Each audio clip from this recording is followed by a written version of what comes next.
السلام عليكم ورحمة الله وبركاته. أهلا بيكم. النهاردة احنا معانا الصف الأول الإعدادي وهناخد درس التفاعل الكيميائي والمعادلة الكيميائية. هنعرف يعني ايه تفاعل كيميائي وهنعرف يعني ايه معادلة كيميائية، وهل في أنواع للمعادلات الكيميائية ولا لا، ولو في أنواع يفضل أنهي نوع فيهم. في بداية درس النهاردة احنا هنعمل تجربة هينبين فيها احتراق المغنيسيوم في جو من الأكسجين. طبعا احنا جهزنا الأدوات. مين يقول لي الأدوات؟ هي أنس. حامل وشريط من المغنيسيوم ولا؟ برافو عليك. حامل زي ما انتم شايفين كده، وشريط من المغنيسيوم، شايفين شريط المغنيسيوم، وطبعا ولهب. الطلبة اللي هيعملوا معانا يتعرف عليهم. رضا وحسين. رضا وحسين هيعملوا معانا التجربة.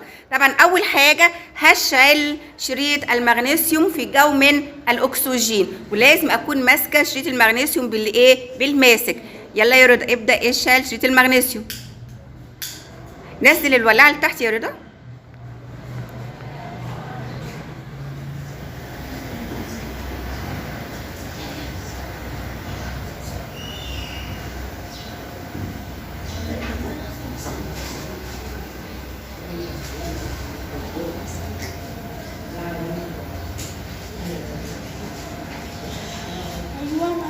ايوه برافو عليك. ارفعها وريها لزمايلك.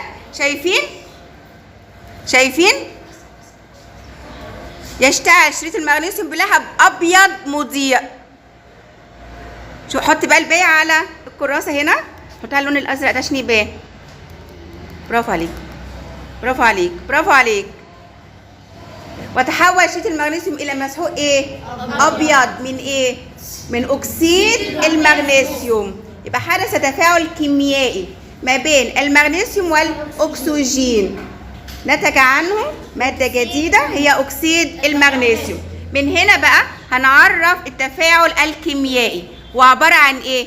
كسر الرابطة بين ذرات جزيئات المواد المتفاعلة وتكوين روابط جديدة بين ذرات جزيئات المواد الناتجة من التفاعل الكيميائي. مين هنا مواد متفاعلة؟ اتفضلوا اقعدوا. مين هنا مواد متفاعلة؟ المغنيسيوم والاكسجين. مين النواتج؟ اكسيد المغنيسيوم. برافو عليك، اكسيد المغنيسيوم. يبقى اذا تفاعل المغنيسيوم مع الاكسجين ونتج عنه اكسيد المغنيسيوم. شرط التفاعل هنا وجود الايه؟ شرط عشان شريط المغنيسيوم يتفاعل مع الاكسجين. برافو عليك، وجود الحرارة. شرط هنا للتفاعل الكيميائي وجود الحرارة. هعبر عن التفاعل الكيميائي بمعادلة كيميائية. احنا عندنا المعادلة الكيميائية نوعين، يا اما معادلة لفظية يا معادلة رمزية. تعالوا نشوفها مع بعض كده. لو انا عندي هنا معادلة لفظية، مغنيسيوم زائد اكسجين سهم عليه حرارة هيدينا ايه؟ اكسيد المغنيسيوم.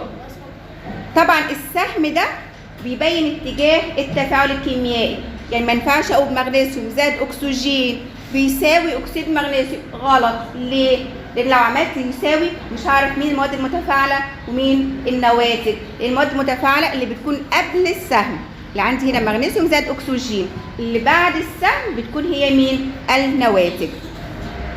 عندنا المعادله الثانيه المعادله الرمزيه، زي ما انتم شايفينها كده، مجموعه من الرموز والصيغ الكيميائيه تعبر عن ذرات جزيئات المواد الداخله في التفاعل الكيميائي والمواد الناتجه عنها وشروط التفاعل ان وجدت. طيب انا عندي لو انا هكتبها معادله رمزيه يبقى 2Mg زائد O2 سهم عليه حراره هيدينا 2MgO. طبعا هنا المثلث اللي شايفينه على السهم ده دليل او رمز للحراره، وده يعتبر شرط من شروط التفاعل الكيميائي. طيب عايز اسالكم سؤال، يا ترى شريط المغنيسيوم قبل عملية الاحتراق كتلته أكبر ولا أقل من بعد عملية الاحتراق وتكوينه أكسيد المغنيسيوم؟ هي سعيد. برافو عليك. شريط المغنيسيوم لوحده طبعا هو كتلته أقل من أكسيد المغنيسيوم. ليه؟ لأن أكسيد المغنيسيوم حصل فيه إيه؟ حصل تفاعل كيميائي ما بين المغنيسيوم والاكسجين، فاصبح عندي اتحد المغنيسيوم مع الاكسجين. لكن شيت المغنيسيوم كان عباره عن مغنيسيوم ايه فقط.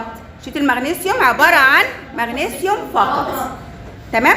طيب عايز اسالكم سؤال، لو احنا شايفين هنا كده مغنيسيوم زائد اكسجين سهم عليه حراره هيدينا اكسيد المغنيسيوم. المعادله الثانيه 2 ام جي زائد O2 سهم عليه حراره هيدينا 2 ام جي او. مين افضل، المعادله الرمزيه ولا المعادله اللفظيه؟ هي حسين. المعادلة الرمزية. ليه؟ عشان موضحه لك ايه المعادله الرمزيه؟ بوزن المعادلة. موضحه لك عدد الذرات الداخله في التفاعل الكيميائي وعدد الذرات الناتجه. لكن بصوا المعادله اللفظيه بقول مغنيسيوم قلت كام؟ اكسجين قلت كام؟ ادتني اكسيد مغنيسيوم قلت قد ايه؟ لا. لكن بص 2 ام جي 2 جزيء من المغنيسيوم زائد O2 1 جزيء من الاكسجين هيدينا 2 ام جي او، هيدينا 2 جزيء من اكسيد المغنيسيوم. فبحدد عدد ذرات المواد الداخله في التفاعل الكيميائي وعدد ذرات المواد الناتجه. وطبعا زي حسين ما قال كده المعادله الكيميائيه الرمزيه يجب ان تكون موزونه حتى يتحقق قانون بقاء الماده. زي ما مثلا هاجي اقول لحسام، حسام اعمل لنا شاي وسكت، هل حددت قد ايه؟ كم كوبايه؟ لا. هيحتاج كام سكر؟ لا. كام شاي؟ لا. لا ما حددتش. لكن جيت قلت لحازم يا حازم عايزه 5 كوبايات شاي، كل كوبايه معلقتين سكر ونص معلقه شاي. مين افضل؟ حازم، اللي انا حددت له كميه بالظبط ايه اللي هنستعملها وايه اللي احنا هنحتاجها. عشان كده المعادله الرمزيه هي اللي بتبين لي كل ده، بتبين لي الخواص كل حاجه. 2 ام جي ما اقولش ام جي وخلاص، لا ده 2 ام جي زائد O2 سهم عليه حراره هيدينا 2 ام جي او. عشان كده بيفضل المعادله الرمزيه عن المعادله اللفظيه. طب مين بقى، اقعدوا يا شباب، مين بقى يقول لي تعريف التفاعل الكيميائي؟ تعريف التفاعل الكيميائي: كسر الرابطة بين ذرات جزيئات المواد المتفاعلة وتكوين رابطة جديدة بين ذرات جزيئات المواد الناتجة من التفاعل الكيميائي. واحد يقولها لوحده، واحد شطور كده يقولها لوحده. يلا يا حسام. كسر الرابطة بين ذرات جزيئات المواد المتفاعلة وتكون روابط جديدة بين ذرات جزيئات المواد الناتجة من التفاعل الكيميائي. برافو عليك. طيب مين يعرف لي بقى المعادلة الكيميائية؟ يلا يا سعيد. المعادلة المفصلة الكيميائية تعبر عن المواد الداخلة في التفاعل الكيميائي والمواد الناتجة من التفاعل وشروط التفاعل إن وجدت. تمام؟ طبعا المعادلة الكيميائية الرمزية يجب أن تكون موزونة. طبعا بنقول ليه؟ عشان يتحقق قانون بقاء المادة. قانون بقاء الطاقة دي خدناها في الترم الأول. قانون بقاء المادة شرح بالتفصيل هناخده إن شاء الله الحصة الجاية. شكرا ليكم.